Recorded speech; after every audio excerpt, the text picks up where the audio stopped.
Hey guys, it's me, Anais. Earlier this month, I published my second poetry book, The Whisper Collector.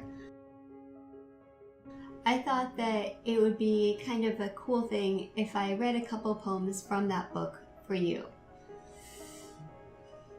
This one is called Sleep Cycles. The trouble is I need to sleep. The trouble is I've exhausted my fate. With secret needs, I've decried a wish of seduction.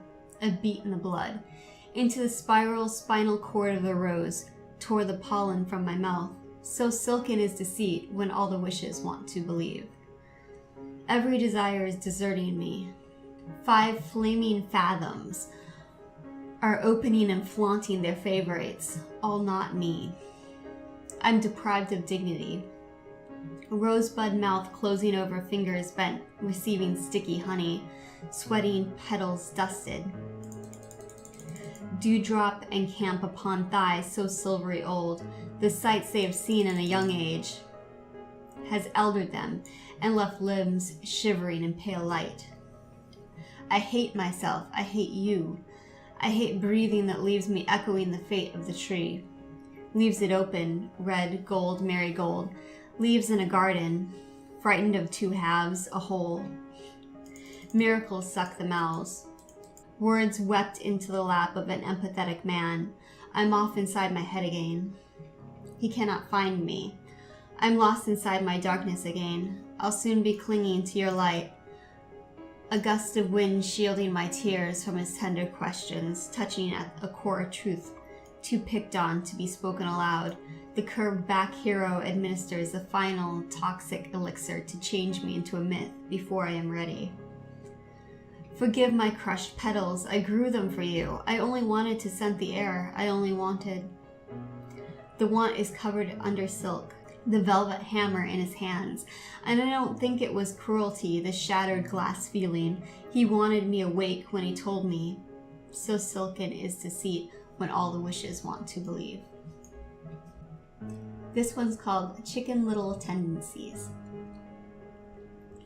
I am not asking any more questions. This is a time for you to provide answers.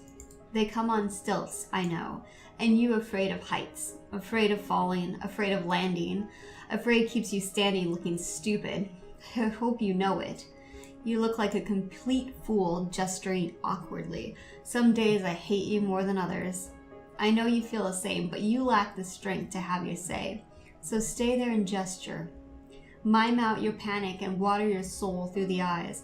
There's nothing more regrettable than a man made mute by chicken little tendencies. I stand apart, and although I hesitated, now I am walking away. I used to be like you, wishing I was who I was before, but I grew in ramshackle vine ways. I grew in a disarray, I save to say. I don't want to be that one who led me through the maze unrehearsed. I want to be better versed. I want to be what I am becoming. I want to say goodbye fondly to who I was before I catered to you. Now who I am canters away without expression. You don't affect me enough to warrant response. Even my pity is dimming. You are a part of the past that could not move with me. Now you will stay stagnant and smelling standing. I can't sense any of your fear anymore. I am moving past and forgetting all the details that made you prominent in my life. Now you are a character, stretched into a frame, packed in a box, and left by the dumpster the next time I move. Good riddance. Truly good. This one is called Allergies to Society. I do not have time for people who need constant supervision and promises of my love. Love and friendship. I have exhaustion and illness that drive stakes into me, see? Stakes like the one you set on how our friendship would be. I cannot take the time to pet all your wounds. That is something a significant other would do. Friendship is not the most important thing in my life, not unlike how high schoolers say forever and mean until prom. I have an interior world I do not let anyone inside. I do not care how persistent you are in asking. Can you not see the door is closed? As well as all this, consider this. I have lost my voice. I have to cough it out in the morning and soothe this aggression against me with medicinal teas. Throat, herb drops, and steam baths. I am carrying about tissues and using them all until I am flushing the remainder of the wealth down.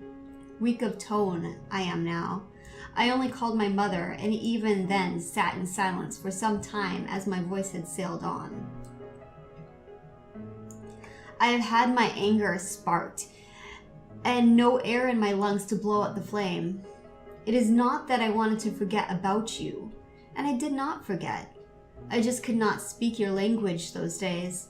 I could only cloudbust with my eyes tight shut closed. My fingers escaped their lacing with my sweetheart's.